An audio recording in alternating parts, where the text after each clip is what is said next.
Привет, меня зовут Лена. Я готовлю ПП-десерты без сахара. Сегодня я покажу вам, как приготовить очень вкусный кофейно-шоколадный торт. В этом торте очень гармонично сочетаются вкусы шоколада и кофе, а готовится он буквально в один заход. Для коржей нам понадобится 120 грамм муки. У меня это мука зеленой гречки, но можно использовать и другую цельнозерновую муку. Я сразу соединяю сухие ингредиенты в сите, чтобы их потом просеять. Добавляем 35 грамм какао и 2 чайные ложки разрыхлителя. Также нам понадобится 6 яиц. Разделяем их на желтки и белки. Я разбиваю каждое яйцо над отдельной емкостью, убеждаюсь, что желток не попал к белку, и тогда отправляю белок в общую чашу. Чаша для взбивания должна быть обезжирена, в нее не должно попасть ни грамма желтка. К желткам добавляем 20 грамм растопленного кокосового масла и размешиваем. К белкам добавляем 100 грамм любого объемного подсластителя. Это может быть, например, натуральный сироп без сахара или эритрит в пудре. У меня это 50 грамм сиропа цикория и 50 грамм монк-фрута или фрукта монаха в смеси с эритритолом. Это натуральные, безопасные подсластители почти без калорий и, соответственно, углеводов. Добавляем пол чайной ложки соли и полграмма ксантановой камеди. Этот натуральный ингредиент помогает стабилизировать белки, чтобы они впоследствии не опали. Если вы используете объемные подсластители, как и я, то камедь не обязательно, но с ней всегда надежнее. Начинаем взбивать на средней скорости, потом переключаем на высокую. Белки взбиваются довольно быстро, не перевзбейте. Как только они достигли такой консистенции, что стали неподвижны при перевороте чаши, прекращаем взбивание. Правильно взбитые белки – залог того, что они не опадут при перемешивании теста и выпекании коржа. Сначала часть белков отправляем к желтковой смеси, соединяем с помощью лопатки и еще немного белков. Теперь соединяем с остальными белками. Аккуратными движениями снизу вверх перемешиваем лопаткой. Небольшими порциями просеиваем сухие ингредиенты через сито. Каждую порцию аккуратно промешиваем до полной однородности. Также лопаткой движениями снизу вверх.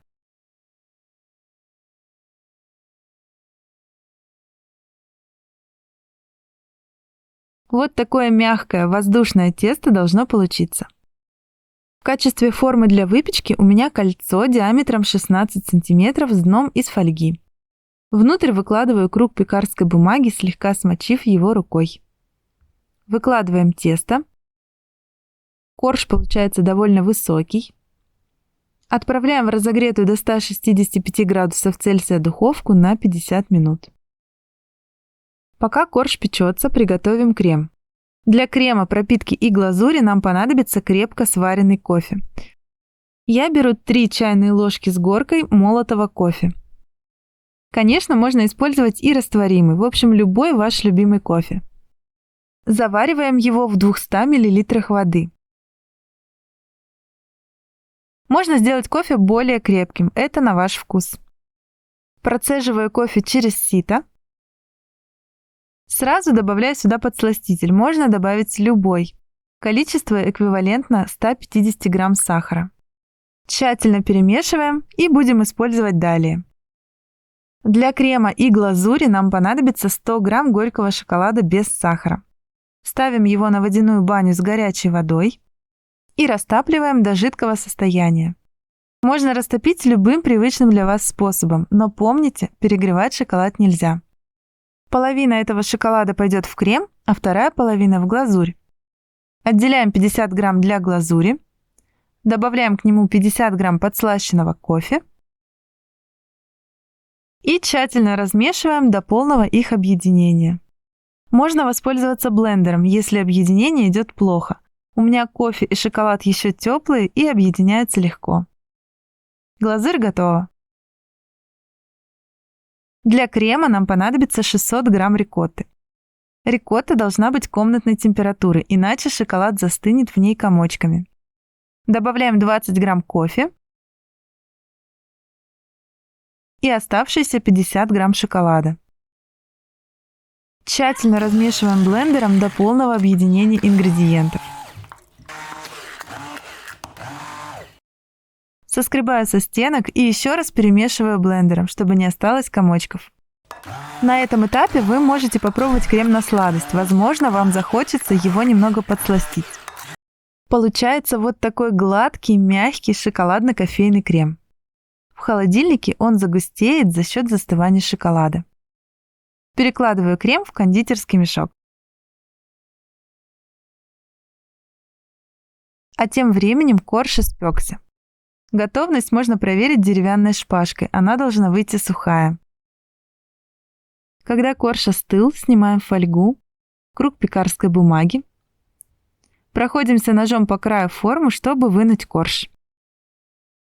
Срезаем шапочку с помощью длинного широкого ножа и разделяем корж на 3 равные части. Я сначала намечаю линию надреза, а потом прокручиваю корж и прорезаю его все глубже и глубже. Вот такие мягкие пластичные коржи получаются. 3 коржа примерно по 2 см толщиной. Для сборки я буду использовать то же самое кольцо диаметром 16 см. Кольцо стоит на подложке. Внутри прокладываю ацетатную ленту для удобства извлечения. На середину подложки капаю немного крема, чтобы зафиксировать торт. Выкладываем нижний корж. Пропитываем подслащенным кофе по 40 грамм пропитки на каждый корж. Выкладываем 250 грамм крема с помощью кондитерского мешка. Разравниваем. Второй корж аккуратно прижимаем. Пропитываем. Второй слой крема, также 250 грамм.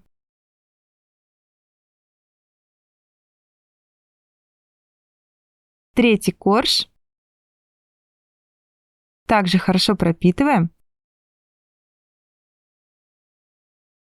И покрываем оставшимся кремом. Здесь уже примерно 140 грамм. Также выравниваем. Этот слой я буду покрывать глазурью, поэтому нужно хорошо его выровнять. И желательно очистить верхний край ацетатной ленты, чтобы не осталось следов крема на глазури. Очень удобно для этих целей оказалась силиконовая лопатка с прямым углом. Также это можно сделать с помощью салфетки. Сверху выливаем шоколадно-кофейную глазурь. Распределяем по всему торту ровным слоем. Если где-то остались пузырьки, можно лопнуть их любым острым предметом, например, зубочисткой. Отправляем торт в холодильник как минимум на 5 часов. Когда торт настоялся, достаем его из холодильника. Снимаем кольцо, ацетатную ленту.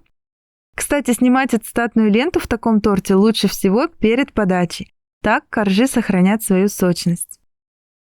Получается уже очень красивый торт. В нем сразу видны слои, и их хочется попробовать. Мне кажется, для любителя шоколада этот торт даже без декора будет очень симпатичен.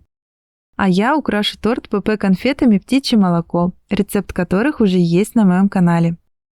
Получается минималистичный и, на мой вкус, очень эстетичный декор. Давайте его разрежем.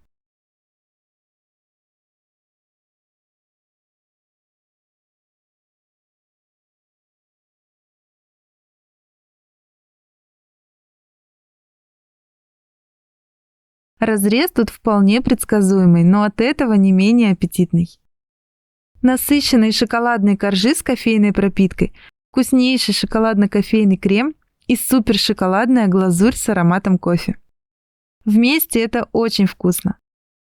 В этом торте кофе есть во всех слоях, но он здесь не очень активный и не перехватывает на себя все внимание, а очень нежно и деликатно оттеняет шоколадный вкус торта. Если вы хотите получить активный кофейный вкус, заварите более крепкий кофе. Спасибо за лайк, готовьте с удовольствием, готовьте красиво и радуйте своих родных и близких полезными десертами. Пока!